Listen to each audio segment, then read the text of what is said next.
আমি বালি এপিস ক্লাবের এই বছরের প্রেসিডেন্ট অ্যাপেক্সিয়ান সজল চন্দ্র বলছি। আপনারা সকলেই জানেন 1967 সাল থেকে বালি এপিস ক্লাব এই অঞ্চলে স্বাস্থ্য পরিষেবা দিয়ে এসেছে, কিন্তু স্বাস্থ্য পরিষেবার বাইরেও বালি এপিস ক্লাব শিক্ষা, সংস্কৃতি, পরিবেশ প্রভৃতি বিষয়ে কাজ নিরন্তরভাবে করে চলেছে।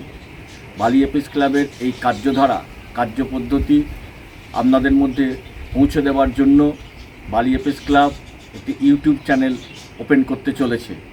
এই ইউটিউব চ্যানেলে বিভিন্ন সময় ডাক্তারদের সাক্ষাৎকার, অন্যান্য বিষয় আপনারা দেখতে পাবেন। আপনাদের কাছে বালি এপিস ক্লাবের পক্ষ থেকে আমার একান্ত অনুরোধ, এই ইউটিউব চ্যানেলটাকে আপনারা লাইক করুন, সাবস্ক্রাইব করুন এবং শেয়ার করুন। ধন্যবাদ।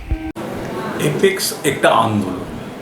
এই আন্দোলনের সূচনা হয় 1931 সালে অস্ট্রেলিয়ার জিলং শহরে, যে সংগঠনের মূল পরিকল্পনা, রূপায়ণ, অর্থসংস্থান সবটাই হবে ব্যক্তিগত পর্যায়ে এবং নিজেদের দ্বারা। এটি একটি যুবা সংগঠন হিসাবে আত্মপ্রকাশ করবে। স্বনির্ভর 18 বছর বয়স্ক একজন যুবা 40 বছর বয়স পর্যন্ত এর সদস্য থাকবেন।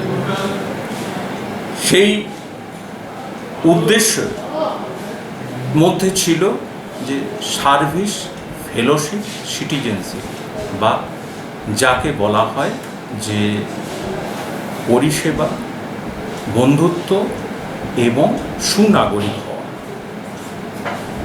আমাদের ভারতবর্ষ থেকে শ্রী সমীর ঘোষ মহাশয়,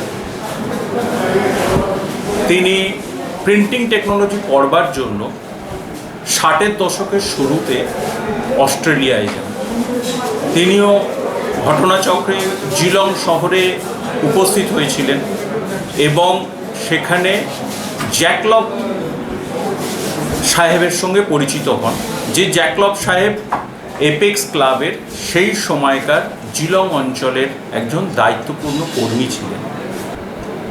প্রথম এপেক্স ক্লাব জন্ম নিল কলকাতাতে 1962 সালে। ধীরে ধীরে পরিচিত জনের মধ্যে থেকে এটি বিস্তৃতি লাভ করে এবং 7ম ক্লাব হিসাবে অ্যাপেক্স ক্লাব বালি আত্মপ্রকাশ করে বালিতে 1967 সালে। তো সেই সূত্রে 1967 সালে বালিতে আত্মপ্রকাশ করা অ্যাপেক্স ক্লাব অস্ট্রেলিয়ার জোন 8-এর অংশভুক্ত হয়। 1975 সালে সর্বভারতীয় পর্যায়ে এপেক্স সংগঠন চালু করার ক্ষেত্রে অ্যাপেক্স ক্লাব বালি অত্যন্ত গুরুত্বপূর্ণ ভূমিকা পালন করে এবং প্রথম কনভেনশন, যেটা আমরা কনফারেন্স না বলে কনভেনশন বলি, সর্বভারতীয় পর্যায়ে সংগঠনের দায়িত্ব আরোপিত হয় বালি ক্লাবের ওপর।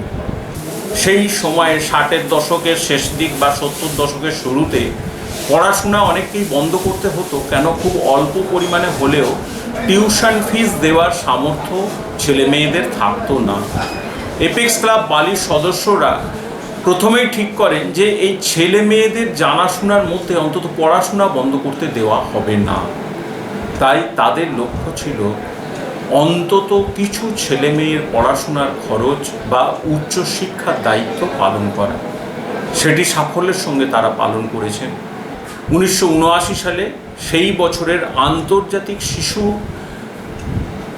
দিবসকে স্মরণ রেখে শুরু হয় শিশুদের জন্য বিশেষজ্ঞ চিকিৎসা ব্যবস্থা এবং তাদের ইমিউনাইজেশনের ব্যবস্থা করা।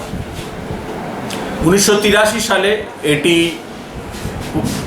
দ্বিতীয় পর্যায়ে শুরু করে রোগ নির্ণয় বা প্যাথোলজিক্যাল ক্লিনিকের মাধ্যমে চিকিৎসা ব্যবস্থা।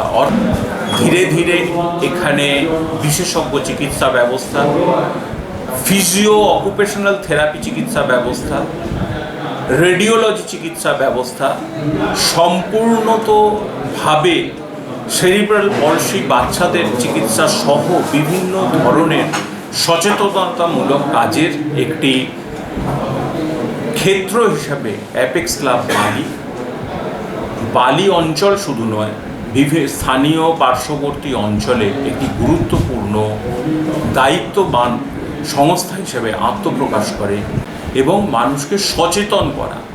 যখন যে বিষয়গুলি নতুনভাবে এই অঞ্চলে বা আমাদের পশ্চিমবঙ্গে মানুষকে অসহায় করে তুলছে, সেখান থেকে প্রতিকারের পথ, প্রতিষেধকের রাস্তা দেখানোর কাজটি এপেক্স ক্লাব নিয়মিতভাবে করে চলেছে এবং সর্বদাই মানুষকে উৎসাহিত করে চলেছে যে নিজেদের দায়িত্ব কখনোই অপরকে দেওয়ার প্রয়োজন নেই। নিজেরা আমরা যত্নবান হলে একটি সুস্বাস্থ্যপূর্ণ সমাজ গড়ে তুলতে পারবো, যে সমাজে আমরা নিজেরাই নিজেদেরকে বলতে পারবো যে এই সমাজের প্রতি আমি দায়বদ্ধ এবং এই সুস্থ সমাজ আমাকে সুস্থ সবল আগামী প্রজন্ম করে দেবে।